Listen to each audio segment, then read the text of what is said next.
So let's start with new topic which is called managers commission. ठीक है, अब समझो हमारी बात को। हमारे बिजनेस में कई बार हम अपने मैनेजर को एम्प्लॉय करते हैं जो हमारे बिजनेस का ओवरऑल टेक केयर करता है। ठीक है, अब कई बार as a part of his remuneration package, कई बार हम जो उसको सैलरी पैकेज देते हैं उसमें हम लिख देते हैं कि तेरे को हम कमीशन पे करेंगे। अब कमीशन मतलब कमीशन जो है वो पूरे साल के प्रॉफिट के बेस पे हम उसको पे करने वाले हैं, ऐसा हमने उसकी सैलरी का पार्ट बना दिया। तो हम मैनेजर को दो तरह से कमीशन पे कर सकते हैं। एक, हम मैनेजर को ये बोलेंगे कि जो ईयर एंड पे प्रॉफिट आएगा, यानी कि certain percentage of net profit, ये हम उसको कमीशन देंगे, ऐसा हमने उससे तय कर लिया। अब हमारे एग्जाम्पल में, क्वेश्चन में, अगर मान लो हमारा नेट प्रॉफिट 1 लाख रुपए है और हमने उसको बोला हम तेरे को 10% अपने नेट प्रॉफिट का कमीशन देंगे, तो कमीशन कितना बनेगा? तो managers commission will be 10% of net profit. ठीक है ना। क्वेश्चन ने क्या बोला? क्वेश्चन ने बोला कि जो भी आपका प्रॉफिट एंड लॉस अकाउंट के अंदर नेट प्रॉफिट होगा, वो नेट प्रॉफिट का 10% हम मैनेजर को कमीशन दे देंगे। तो हमने पहले नेट प्रॉफिट कैलकुलेट किया, सारी एडजस्टमेंट सब कुछ करने के बाद हमने एक नेट प्रॉफिट निकाला अपने पीएनएल अकाउंट से। उस नेट प्रॉफिट की फिगर के ऊपर हमने जो क्वेश्चन ने हमको परसेंटेज दी है, हमने वो मैनेजर को कमीशन उस पर कैलकुलेट करके देना है। सो अगर हमारे एग्जाम्पल में नेट प्रॉफिट 1 लाख रुपए आता है, तो हम क्या करेंगे? 1 लाख रुपए का 10% हम कैलकुलेट करेंगे। 1 लाख का 10% बनता है 10,000 रुपए। तो ये है हमारा कमीशन पेएबल टू मैनेजर। अब कमीशन पेएबल टू मैनेजर की इफेक्ट कैसे होगा ट्रेडिंग पीएनएल बैलेंस शीट के अंदर? तो हमारे पीएनएल अकाउंट के अंदर हम लिखेंगे टू मैनेजर्स कमीशन, जो हमने कैलकुलेट किया 10,000। ठीक है, और क्योंकि ये मैनेजर का कमीशन अभी हमने पे करना है, तो अपनी बैलेंस शीट की लायबिलिटी साइड पर हम लिखेंगे मैनेजर कमीशन पेबल 10,000। ठीक है ना। ये मैनेजर का कमीशन हमने अभी कैलकुलेट किया है, ईयर एंड पर पे नहीं किया है। तो एंट्री क्या बनेगी? Commission, manager commission account debit, खर्चा है, टू कमीशन पेएबल। तो कमीशन पेएबल हमारी लायबिलिटी साइड पर आ गया और मैनेजर कमीशन हमारा खर्चा है, इसलिए पीएनएल में डेबिट हो गया। अब हमारा नेट प्रॉफिट पहले कितना आ रहा था? मैनेजर को कमीशन देने से पहले हमारा नेट प्रॉफिट था 1 लाख रुपए। इसमें से ही तो हम उसको कमीशन देंगे। तो इसका मतलब हमारे पास जो नेट प्रॉफिट बचेगा वो कितना बचेगा? 90,000 रुपए। ठीक है, और हमारा पीएनएल मैच हो जाएगा, क्योंकि हमने उसको क्या बोला था? जो हमारा नेट प्रॉफिट होगा 1 लाख, उसके अंदर से ही तो तेरे को कमीशन देंगे, और उसके अंदर से कितना कमीशन देंगे? जो हमने उससे डिसाइड किया था, विच वॉज 10%। तो 1 लाख का 10% बनता है 10,000। जो हमने उसको देना है वो हम एक पीएनएल में डालेंगे खर्चे की साइड पर, टू मैनेजर कमीशन, और एक बैलेंस शीट की लायबिलिटी साइड पर डालेंगे मैनेजर कमीशन पेएबल। कमीशन देने के बाद जो नेट प्रॉफिट बचेगा वो होगा 90,000 रुपए, और वो नेट प्रॉफिट हम किसको देते हैं? कैपिटल के अंदर ऐड कर देते हैं नेट।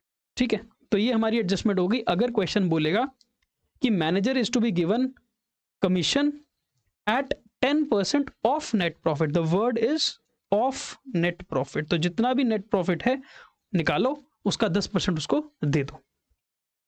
कई बार क्वेश्चन ये बोल देता है कि manager commission is 10% of the net profit before charging his commission. Wording change कर रहा है बस। क्या बोल रहा है कि मैनेजर को कमीशन देना है आपने 10%, उस नेट प्रॉफिट का 10% जो नेट प्रॉफिट अभी कमीशन चार्ज करने से पहले आया है। तो देखो होता क्या है, हम नॉर्मली अपना पीएनएल अकाउंट बनाएंगे, उसमें यहां पर बाय जीपी आएगा। ठीक है, कुछ भी जो भी जीपी है एज पर ट्रेडिंग अकाउंट। फिर हम और इनकम डालेंगे, बहुत सारे हम इनडायरेक्ट एक्सपेंसेस डालेंगे, उसके बाद हम एक नेट प्रॉफिट कैलकुलेट करेंगे, ठीक है ना। लेट्स से वो नेट प्रॉफिट है 1,00,000 रुपए।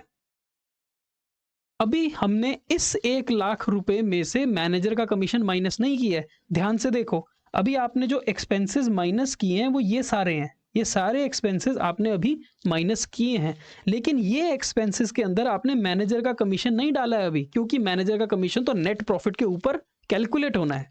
तो अभी आपने जो ये नेट प्रॉफिट निकाला 1,00,000 रुपए, ये नेट प्रॉफिट को हम क्या बोलते हैं, ये है net profit before charging managers commission. इसको बोलते हैं net profit before charging managers commission. क्यों? क्योंकि इस प्रॉफिट में से अभी कमीशन माइनस नहीं हुआ है। ठीक होगी बात।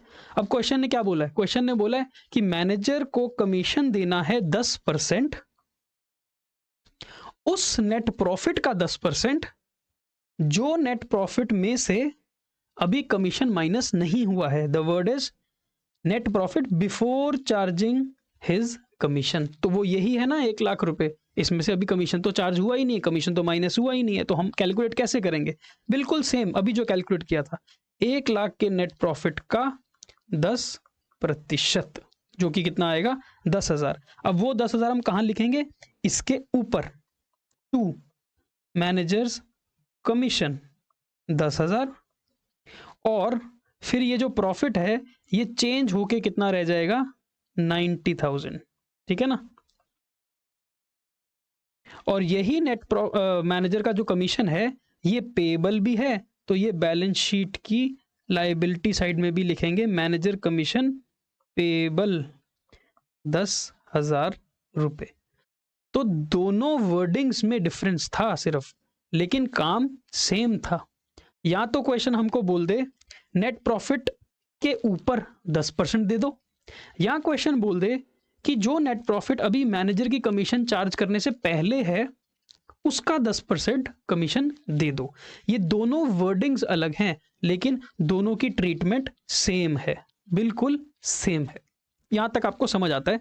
Either manager commission is of the net profit और it is of the net profit before charging such commission. तो आपने यहां याद रखना है, या तो क्वेश्चन बोल दे ऑफ नेट प्रॉफिट या बोल दे of net profit before, the word is before, इसको याद रखना है। अगर ऐसी दो वर्डिंग्स आ जाएं तो आपने क्या करना है, आपने नॉर्मली नेट प्रॉफिट निकालना है, जो नेट प्रॉफिट आएगा उसका 10% आपने मैनेजर को कमीशन दे देना है, 10%, 5%, जो भी क्वेश्चन बोलेगा। यहां तक हम बिल्कुल क्लियर हो गए। एक और वर्डिंग होती है क्वेश्चन के अंदर, वो ये होती है, अगर क्वेश्चन ये बोल दे कि manager is to be given a commission of 10%, 10% he commission देना है, लेकिन on the net profit after charging his commission। कह रहे हैं मैनेजर को आप 10% ही देना कमीशन, लेकिन कमीशन कैलकुलेट किस प्रॉफिट पे करना? कमीशन कैलकुलेट करना उस नेट प्रॉफिट में जिसमें से ये कमीशन माइनस हो चुका हो। अब देखो, मैनेजर को जो कमीशन देना है वही कैलकुलेट करना है, और वो कैलकुलेट किस पे होना है? उस नेट प्रॉफिट में जो नेट प्रॉफिट में से उसका कमीशन पहले से ही माइनस हो चुका हो। तो ये एक तरह का लूप है। लूप समझते हो कि एक चीज को कैलकुलेट करने के लिए आपको दूसरी चीज पता होनी चाहिए, और जो चीज आपको पता होनी चाहिए वो कैलकुलेट करने के लिए आपको पहली चीज पता होनी चाहिए। So unless you can find manager's commission, you will not be able to find net profit after his commission. और जो मैनेजर का कमीशन है वो उस प्रॉफिट पे चार्ज करना है जो प्रॉफिट कमीशन देने के बाद बचता है, ठीक है ना। तो ये कैसे कैलकुलेट होगा, ये देखो। अब मान लो आपके पास जो नेट प्रॉफिट आया बिफोर हिज कमीशन, यही आया होगा जब आप अपना क्वेश्चन सॉल्व करोगे ना, तो जो आपके पास नेट प्रॉफिट कैलकुलेट होके आएगा ना after making all the adjustments in PNL account, जो प्रॉफिट आएगा वो प्रॉफिट हमेशा बिफोर होता है। मैं इसको ऐसे एग्जांपल से समझा रहा हूँ। तो जो नेट प्रॉफिट आपको मिलेगा वो होगा net profit before charging his commission, and let's take example, this is 1 lakh rupees. ठीक है, अब इसका 10% नहीं देना है। क्वेश्चन कह रहा है आप पहले वो नेट प्रॉफिट निकालो जो नेट प्रॉफिट में से ये मैनेजर का कमीशन माइनस हो चुका हो। Find the net profit after charging his commission. इसका मतलब मैनेजर का कमीशन हमें पता होना चाहिए पहले, तभी तो हम बता पाएंगे कि net profit after his commission कितना बचता है। तो मैनेजर का कमीशन को हम मान लेते हैं, let manager's commission be X rupees. मान लो मैनेजर को हमने एक्स रुपीज दे दिए उसका कमीशन। अब अगर मैनेजर का कमीशन एक्स रुपीज है और उससे पहले प्रॉफिट 1 लाख है, तो मैनेजर का कमीशन देने के बाद कितना बचेगा प्रॉफिट? तो net profit after his commission, 1 lakh रुपए आपने प्रॉफिट कमाया और मैनेजर को आपने एक्स रुपीज उसमें से दे दिए, तो आपके पास क्या बचा? 1 lakh minus X. What is this? This is that profit which is remaining after paying commission to X, commission to manager. ठीक हो गया। क्वेश्चन ने बोला था कि जो net profit after charging commission बचेगा, यानी कि ये वाला, इसका 10% मैनेजर को कमीशन दे देना।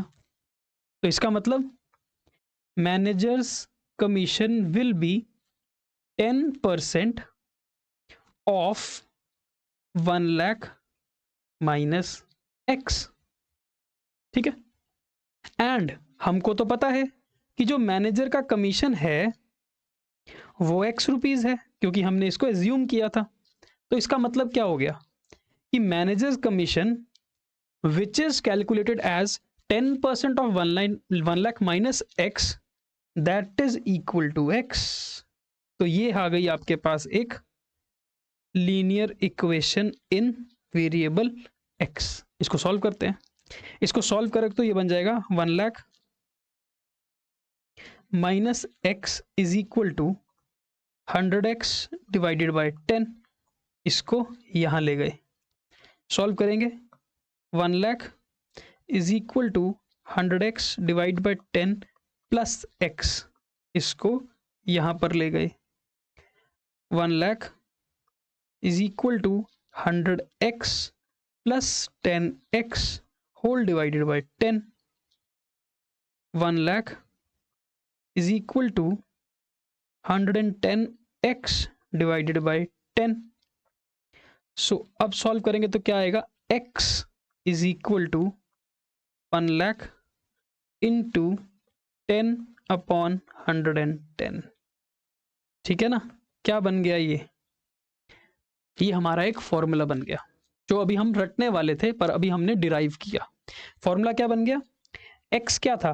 x था manager's commission, let manager's commission be x, ऐसा लिया था ना। तो मैनेजर का कमीशन कैसे निकलेगा? वो नेट प्रॉफिट जो आप कैलकुलेट करोगे 1 लाख सारी एडजस्टमेंट्स करने के बाद, लेकिन कमीशन देने से पहले वाला net profit 1 lakh multiplied by ये 10 क्या है?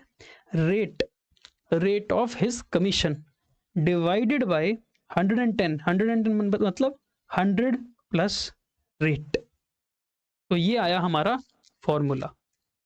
तो फॉर्मूला क्या है कि अगर क्वेश्चन ये बोले कि मैनेजर को कमीशन देना है आफ्टर चार्जिंग हिज कमीशन, उस नेट प्रॉफिट का जिसमें से कमीशन माइनस हो चुका है, अगर उसका कुछ परसेंटेज हमें मैनेजर को कमीशन देना है, तो formula will be net profit before charging commission multiplied by rate of commission divided by 100 plus rate. तो अगर क्वेश्चन ने ये बोला कि 10% कमीशन देना है, तो हम लिखेंगे जो नेट प्रॉफिट आया into 10 upon 100 plus 10, which is net profit into 10 upon 110। Sir अगर क्वेश्चन बोले 5% कमीशन देना है, तो फॉर्मूला चेंज हो जाएगा, net profit into 5 upon 100 plus 5।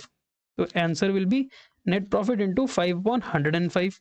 Sir अगर 8% देना हो, कोई बात नहीं, जो नेट प्रॉफिट आया into 8 upon 100 plus 8, which is net profit into 8 upon 108। तो आपको क्या करना है, जो नेट प्रॉफिट आएगा into rate upon 100 plus rate. ये कब करना है, ये तब करना है जब क्वेश्चन ये बोले कि मैनेजर को जो कमीशन देना है वो देना है net profit after charging his commission. The word is after. ठीक है, आ गया समझ? तो एक बार कंक्लूड करने के लिए हम लिख रहे हैं, अगर क्वेश्चन होगा कि manager commission will be 10% of net profit, तो आंसर कैसे निकालोगे, जो नेट प्रॉफिट आएगा इंटू 10 अपॉन 100। अगर क्वेश्चन लिख दे 10% of net profit before charging his commission, then answer will be same, net profit into 10 upon 100। पर अगर क्वेश्चन लिखते commission will be 10% of net profit after charging his commission, तो answer बदल के हो जाएगा नेट प्रॉफिट इंटू 10 अपॉन 110। बस यहां पर चेंज आ रहा है, रेट अपॉन 100 प्लस रेट का फॉर्मूला। ठीक है, तो याद रखेंगे, ऑफ लिखा है तो जो net profit into 100 into rate upon 100, of net profit before word लिखा है सेम, ये दोनों सिचुएशंस सेम है। लेकिन अगर वर्ड लिखा है after charging his commission, after, तो यहां पर हो जाएगा net profit into rate upon 100 plus rate. बस इसको आपने ध्यान से याद रखना है। ठीक हो गया, क्लियर है? क्वेश्चन करेंगे तो और क्लैरिटी आएगी। तो अभी हम इससे रिलेटेड एक क्वेश्चन करते हैं। So we have question number 29। इस क्वेश्चन में मैनेजर कमीशन की बात हो रही है। ठीक है, आपको क्वेश्चन में ट्रायल बैलेंस दिया हुआ 31 मार्च 2020 का और ट्रेडिंग पीएल बैलेंस शीट आपको बनानी है। सो हमने बनाया format trading account for the year ended on 31 March 2020, profit and loss for the year ended on 31 मार्च 2020 और एक बैलेंस शीट 31 मार्च 2020। फटाफट से आपने फॉर्मेट बना लिया। तो अब हम चलते हैं सवाल के ऊपर। सवाल में हमारे को ट्रायल बैलेंस दिया है, ट्रायल बैलेंस बिल्कुल सही है, हमें एडजस्टमेंट्स को पढ़ना है। तो पहली एडजस्टमेंट लिखी है क्लोजिंग स्टॉक की। तो क्लोजिंग स्टॉक एक बार ट्रेडिंग में, एक बार बैलेंस शीट एसेट साइड पे। वेजेस आउटस्टैंडिंग है, सैलरी आउटस्टैंडिंग है, रेंट आउटस्टैंडिंग है, तीनों खर्चे आउटस्टैंडिंग है, सैलरी वेजेस रेंट।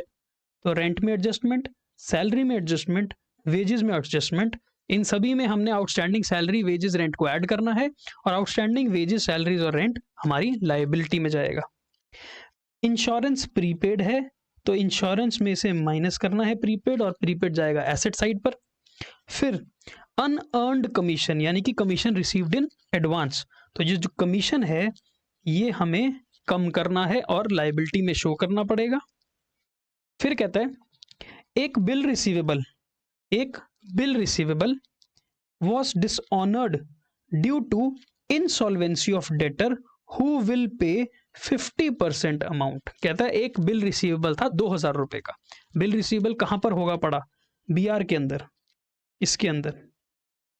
कहता है इसके अंदर 2000 रुपए का एक बिल है जो ड्यू डेट पर जब मैच्योर हुआ और हम पैसे लेने गए उस डेटर के पास, तो उस डेटर ने हमें पैसे नहीं दिए बिकॉज वो डेटर हो गया था इंसॉल्वेंट। लेकिन he will pay 50% of the amount. तो जब बिल रिसीवेबल डिसऑनर होता है तो एंट्री क्या डलती है, एंट्री डलती है debtor account debit to BR. Debtor से पैसा वापस लेना है यानी कि डेटर को इंक्रीज करना पड़ेगा। तो डेटर को इंक्रीज करना पड़ेगा, बुक डेटर को इंक्रीज करना पड़ेगा 2000 रुपए से। और क्योंकि ये बिल रिसीवेबल डिसऑनर हो गया तो बिल रिसीवेबल में से 2000 रुपए माइनस हो जाएंगे। ये तो इफेक्ट हो गया बीआर के डिसऑनर होने का। लेकिन ये 2000 रुपए जिस डेटर से लेने हैं वो डेटर इंसॉल्वेंट भी तो है और वो कितना पे करेगा हमको, केवल 50%, 50%। इसका मतलब वो हमें सिर्फ इसमें से 1000 देगा। तो 1000 रुपए का हमारे को क्या हो गया, फर्दर बैड डेट। तो फर्दर बैड डेट की ट्रीटमेंट क्या होगी, बैड डेट में 1000 रुपए ऐड और डेटर में से 1000 रुपए माइनस। तो इस ट्रांजैक्शन, इस एडजस्टमेंट की दो इफेक्ट करने हैं आपको। एक, बिल रिसीवेबल डिसऑनर हुआ तो बिल रिसीवेबल कम करके डेटर को बढ़ा दिया, और दूसरा, इस डेटर में से 50% फर्दर बैड डेट मानना पड़ेगा आपको, क्योंकि वो पे ही 50% करेगा। तो फिर फर्दर बैड डेट हम अकाउंट फॉर करेंगे, बैड डेट में 1000 रुपये ऐड करके डेटर को और कम कर देंगे 1000 रुपये से। ठीक हो गया। अब जो हमारे बचे हुए डेटर हैं उसके ऊपर हमें प्रोविजन बनाना होगा 5% का, तो वो हम न्यू प्रोविजन बना लेंगे, और जो ये ओल्ड प्रोविजन पड़ा है इसको हम पीएनएल की क्रेडिट साइड पर डाल देंगे, ये तो हमको आता है। लास्ट पॉइंट, जब हम सारा पीएनएल अकाउंट बना लेंगे तब क्वेश्चन कह रहा है कि मैनेजर जो है हमारा उसको 10% कमीशन देना ऑन दैट नेट प्रॉफिट, यानी कि जो नेट प्रॉफिट हमारा आएगा सारा कुछ करने के बाद उस नेट प्रॉफिट का 10% कमीशन दे देना। ये तो लास्ट एडजस्टमेंट है। अभी हम एक बार सारे क्वेश्चन में जो जो फिगर्स हैं वो डालना शुरू करते हैं। सबसे पहले capital and drawings, capital minus drawings. Capital है 34,600 और ड्रॉइंग्स हैं 6,000 रुपए की। फिर बिल रिसीवेबल 6800, बिल रिसीवेबल हमारा एसेट है तो बिल रिसीवेबल 6800, इसमें एडजस्टमेंट है तो हम इसको अंदर लिखेंगे। मशीनरी 20,000,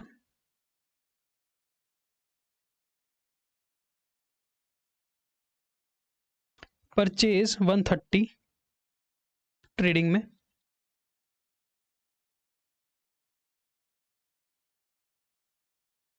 परचेज रिटर्न तो नहीं है तो 1,30,000। उसके बाद रेंट 4,000 पीएनएल में, और रेंट आउटस्टैंडिंग भी था तो इसको अंदर लिखना। स्टॉक, ये कौन सा स्टॉक है जी? Opening stock 24,400।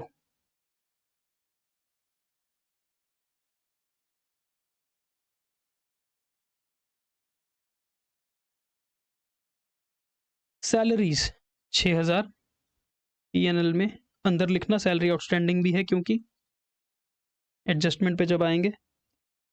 उसके बाद डेटर्स, बुक डेट्स को डेटर बोलते हैं, 26,000 के बैलेंस शीट में अंदर वाले कॉलम में, क्योंकि इसमें काफ़ी एडजस्टमेंट्स हैं। वेजेस 10,000 ट्रेडिंग में, और वेजेस आउटस्टैंडिंग है तो वेजेस के नीचे लाइन छोड़ेंगे। रिटर्न इनवर्ड, रिटर्न इनवर्ड क्या होती है? सेल रिटर्न, तो पहले सेल लिख लेते हैं 1,92,000, उसमें से 2,000 माइनस कर देंगे by sales minus sale return 1,90,000। Then carriage outward, freight outward, carriage outward PNL का पार्ट, सेल्स के ऊपर है ये। 2 carriage outward 1,200। Insurance, insurance PNL में 3,000, और इंश्योरेंस में प्रीपेड भी था तो 2 इंश्योरेंस 3,000 अंदर लिखना। बैंक एसेट है 4,550,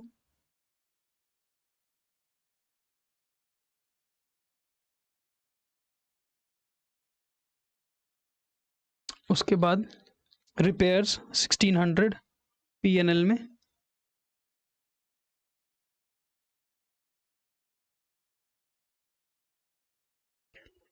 interest on loan, interest on loan खर्चा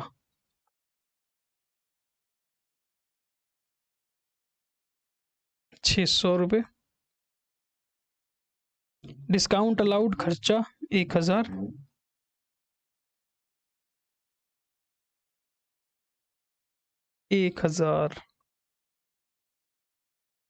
बैड डेट्स 850।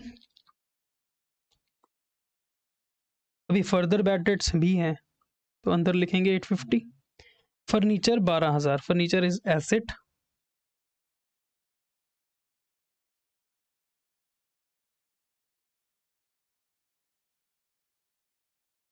$12,000, ठीक है, डेबिट साइड हो गई। अब कैपिटल हमने डाल दिया। लोन, लोन हमारी लाइबिलिटी है 10,000 की, तो लोन 10,000। देखो इसके आगे क्या दिया हुआ है, 6% पर एनम का रेट ऑफ इंटरेस्ट। इसको पहले हिडन एडजस्टमेंट होती है ना, इसको कैलकुलेट करते हैं।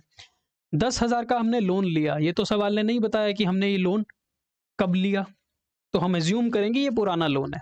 इसका मतलब 10,000 रुपए के ऊपर पूरे साल भर का इंटरेस्ट हमें पे करना चाहिए था। 10,000 रुपए के अगर ऊपर मैं 6% का पूरे साल का इंटरेस्ट कैलकुलेट करूं, दैट इज 600 रुपीज। 600 रुपये मुझे इंटरेस्ट पे करना चाहिए था। सवाल में चेक करो इंटरेस्ट हमने पे कितना किया है, ये देखो हमने 600 रुपीज का इंटरेस्ट पे भी तो कर दिया, क्योंकि क्वेश्चन में लिखा है इंटरेस्ट ऑन लोन डेबिट 600 रुपये। 600 रुपये का इंटरेस्ट हमको देना था और 600 रुपये का इंटरेस्ट हम दे चुके हैं। इसका मतलब हमें कोई फर्दर एडजस्टमेंट करने की ज़रूरत नहीं है। यहीं पर समझो, अगर ये इंटरेस्ट ऑन लोन होता यहाँ पर 400, 600 की जगह यहाँ पर 400 होता, तो हम क्या करते, 200 रुपये का इंटरेस्ट आउटस्टैंडिंग मानते, 200 रुपये का इंटरेस्ट पेएबल मानते। तो हम इंटरेस्ट पेएबल इंटरेस्ट में ऐड करते ताकि टोटल इंटरेस्ट 600 हो जाए, और 200 रुपये का इंटरेस्ट आउटस्टैंडिंग बैलेंस शीट में लायबिलिटी साइड पर लिखते। पर ऐसा क्योंकि क्वेश्चन में कुछ है नहीं, इसलिए हम इस पॉइंट को इग्नोर कर देंगे। ये पॉइंट है तो रेलिवेंट, पर ये पॉइंट यहां पर जाके इग्नोर हो गया इस सवाल में। वेरी इंपॉर्टेंट, याद रखना। फिर है कमीशन इनकम 2000 की पीएनएल में, बाय कमीशन 2000। इसमें से कमीशन रिसीव्ड इन एडवांस की एडजस्टमेंट है। क्रेडिटर्स 19,000 हमारी लाइबिलिटी है, और प्रोविजन फॉर बैड डेट्स 2400 रुपये। तो यहाँ पर पहले डाल देते हैं by provision for bad debts, ये ओल्ड वाला है 2400 रुपये। लाइन छोड़नी थी यहाँ पर, by provision for bad debts 2400। और क्या रह गया, क्रेडिटर्स कितने हैं, क्रेडिटर्स 19,000 के। सेल्स हम डाल चुके हैं, तो प्रोविजन हो गया, सेल हो गया, creditor, commission, loan, capital. Debit और credit of the trial balance हमने पोस्ट कर दिया है। फटाफट से हम आते हैं अपनी एडजस्टमेंट पॉइंट नंबर 1 पे। Closing stock 28,500। क्लोजिंग स्टॉक हमारा एसेट भी है 28,500, और ये क्लोजिंग स्टॉक जाएगा ट्रेडिंग अकाउंट की क्रेडिट साइड पर। डालो बाय क्लोजिंग स्टॉक 28,500, ठीक है। वेजेस आउटस्टैंडिंग है 2,000 रुपए की, वेजेस में add plus wages outstanding 2,000, total हो गया 12,000। वेजेस आउटस्टैंडिंग क्या है, हमारी लाइबिलिटी, तो यहां पर भी डाल देंगे वेजेस आउटस्टैंडिंग लाइबिलिटी में 2,000। फिर कहता है सैलरी आउटस्टैंडिंग है 1200, तो सैलरी आउटस्टैंडिंग भी लाइबिलिटी है 1200, और सैलरी आउटस्टैंडिंग लाइबिलिटी के साथ साथ सैलरी में ऐड भी तो करना है, प्लस सैलरी आउटस्टैंडिंग 1200, 7200 हो गया।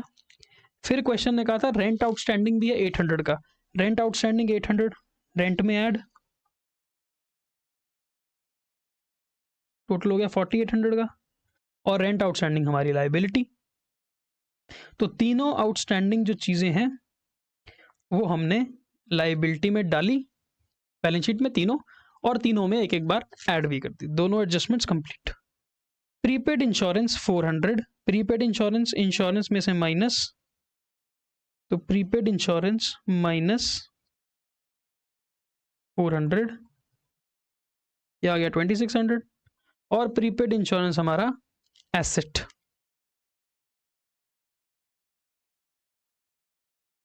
ठीक है।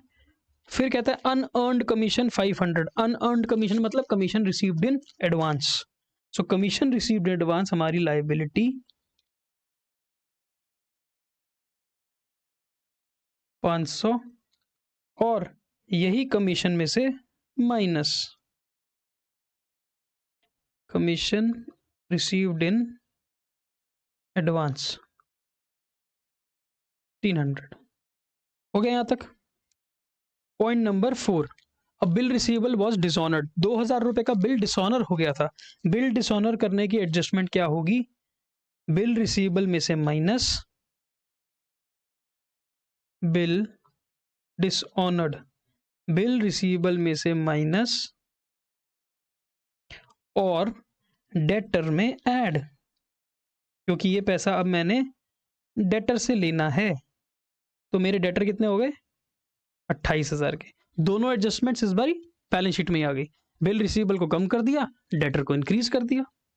फिर कहता है इस 2000 के डेटर ने हमको केवल 50% ही देना है, क्योंकि ये डेटर हो चुका है इंसॉल्वेंट। तो ये क्या है? 2000 में से 50% ही केवल आएगा, तो 50% नहीं आएगा। 2000 का 50% इज 1000। 1000 का क्या है? Further bad debt. तो माइनस फर्दर बैड डेट 1000। तो डेटर रह गए 27,000 के, और फर्दर बैड डेट कहाँ चले जाएगा? बैड डेट में ऐड हो जाएगा, प्लस फर्दर बैड डेट। तो टोटल नुकसान हो गया 1850 का। फिर अगले पॉइंट में क्वेश्चन बोलता है create a provision on debtors of 5%।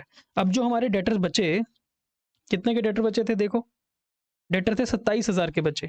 इसके ऊपर 27,000 के डेटर्स के ऊपर 5% का प्रोविजन बनाना है। 5 प्रोविजन होगा 1350। तो minus provision for bad debts, new provision 1350। कितना आ जाएगा? 27,000 माइनस 1350 इज 25,650। और ये जो न्यू प्रोविजन है ये कहाँ चला जाएगा? यहाँ पर, to provision for bad debt 1350।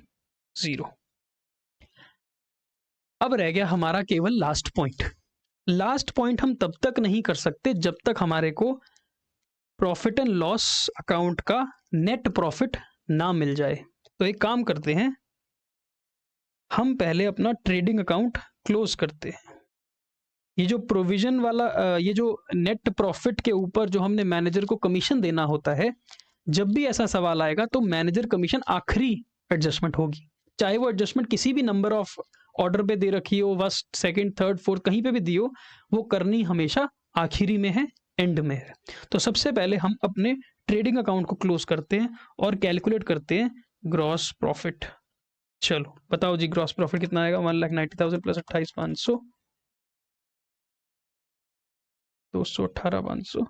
इसमें से माइनस कर दो 24,400, 1,30,000, 12,000, 52,100 हमारा आ गया जीपी। ये जीपी जाएगा यहां पर बाय जीपी। अब आपने क्या करना है? अब आपने नेट प्रॉफिट कैलकुलेट करना है, लेकिन जो नेट प्रॉफिट आप कैलकुलेट करोगे ना, वो करना रफ में। ठीक है? कैसे? 52,100 प्लस 1,500 प्लस 2,400, ये आता है 56,000।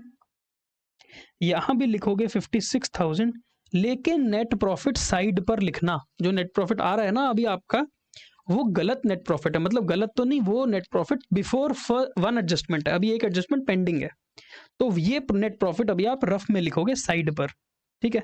तो 56,000 में से minus 4,800 minus 7,200 minus 1,200 minus 2,600 minus 1,600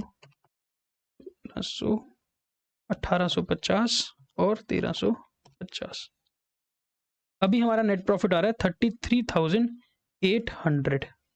ये कौन सा नेट प्रॉफिट है? ये जो नेट प्रॉफिट है 33,800, ये नेट प्रॉफिट है before giving commission to manager. Question में लास्ट पॉइंट पढ़ो, manager entitled to 10% commission on the net profit. जो भी आपका नेट प्रॉफिट आया है उसका 10% मैनेजर को कमीशन देना बनता है। तो मेरा नेट प्रॉफिट आया है 33,800। इस 33,800 का 10% मुझे मैनेजर को कमीशन देना है। तो कितना आ जाएगा? 3,380। ये बना मैनेजर्स कमीशन। तो मैनेजर कमीशन कैसे निकाला? जो सारा कुछ करने के बाद हमारे पास नेट प्रॉफिट आया उसका 10%, जो सवाल ने बोला था। अब 3,380 जो मैनेजर को कमीशन देना है वो यहां पर लिखेंगे हम, टू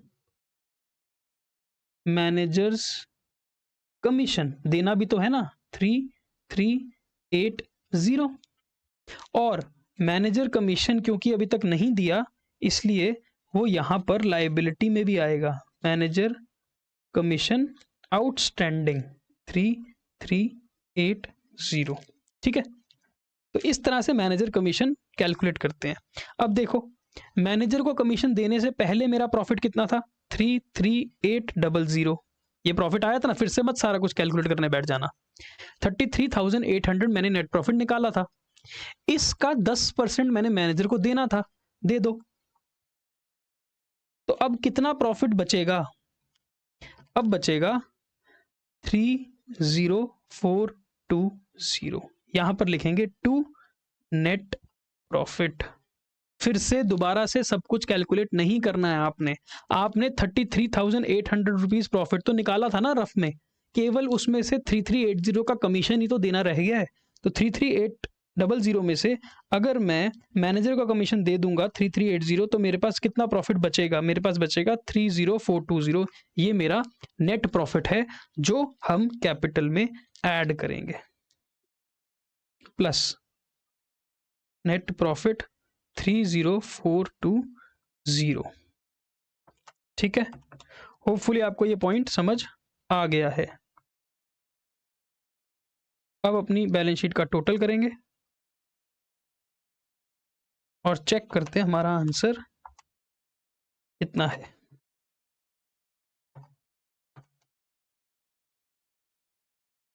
$95900